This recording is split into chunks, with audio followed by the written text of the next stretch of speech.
We're at Vizio, seeing latest tablets and big screen TVs, and check out the 3D stuff. What's Vizio been doing in 3D lately? Well, one of the things we've been working on is a new technology called Theater 3D. And Theater 3D is a new technology which brings mass market, consumer-focused 3D into your living room. And we're doing that on up to 15 different Vizio TVs for 2011. And one TV here is our 65-inch that we're showing Theater 3D on. And this is the one I have in my studio? Yes. Yeah. And so some of the benefits of Theater 3D is, one, the 3D technology is actually built into your TV set. So the main benefits of that are you get a brighter picture, you get better picture quality, and you get an overall better experience. And a big part of the better experience is the 3D glasses. Everyone talks about 3D glasses. Well, ultimately people don't want to wear glasses, but if you do, you want them to be lightweight, you want them to be relatively inexpensive, you want them to look cool. Yeah. So one of the things we've done is, instead of using another competing technology called Active 3D, which gives you fairly large glasses, they're very flat, arguably they're not as appealing from a design perspective, and they actually have batteries. And so the problem with batteries is they'll run out. So you watch a movie and they could run out during the movie. Then you have to recharge them during the movie, and no one wants that. When you say active, these actually have shutters on them that they turn do. on and off? They do. They flicker on and off. So they're continuously flickering, and then you get the 3D image that way. And this technology allows for a more inexpensive TV, potentially, but then the cost goes back into the 3D glasses themselves. And when you put the cost in 3D glasses, they also become bigger, larger, and somewhat something that consumers aren't appealed to buy. So what Vizio did instead is we put the 3D technology in the TV, and that allows us to offer very cool, inexpensive, lightweight glasses. And these are called passive glasses? These are called passive, or what we call, again, Theater 3D glasses. Okay. So we call it Theater 3D because these are the same technology that's used in theaters around the world. Real D has set the standard, and around 85% of all theaters in the United States standardize in this technology. So this pair of glasses here can be used in the theater, or it can be used on any Vizio Theater 3D TV. And how did these work?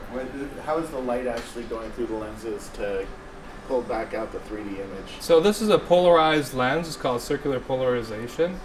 And so when the image is shown through the screen, it's then repurposed through the glasses. So there's no batteries required, there's no electronics put in the glasses, because it's a circularization, it's depth-based technology. It's not electronic or frequency-based technology. Now, we're going to Oakley later, and we're going to see some of their really nice and somewhat expensive glasses. Yes. I think they're about $150 a pair. If they're circular polarized, they'll work on any TV set that also is circular polarized. That's correct. So there's an industry standard. There's an industry standard for this. So it's not Vizio glasses won't work on another TV set. That's right. Awesome. And there's other manufacturers that will come out with this technology, but Vizio is taking a leading stance in getting the technology out there first to the mass market. How much in the Vizio product line? How much does 3D add to the cost of the set? It varies by size. We have 4 models right now, starting from our 65, where it's standard in the technology. We also have a 32, a 42, and a 47 designs. That it's around $100 of cost, but for $100 you get the 3D TV, and you get up to 4 pair of glasses. So in the 65 we actually include 4 pair of glasses free of charge right in the box. So every family member can enjoy the 3D experience. Is that why the industry keeps predicting that most TV sets from now on will be 3D enabled, because the costs are pretty close to the same, and why not get 3D? Yeah, for larger sizes. $3 grand on a big screen TV, why not? If you're going to spend $2,000 to $3,000 on a TV, get it 3D. There's more content coming. A lot of Blu-ray titles are coming out. ESPN's going to have a lot of college football games coming out in 3D. So there's going to be more and more 3D content out there. And again, even if you're watching it 20 or 30% of the time, you can get that with these glasses. Very comfortable, great picture quality, arguably better picture quality than some theaters in the market, because it's brighter. You get a much brighter experience with with TVs than you do projectors.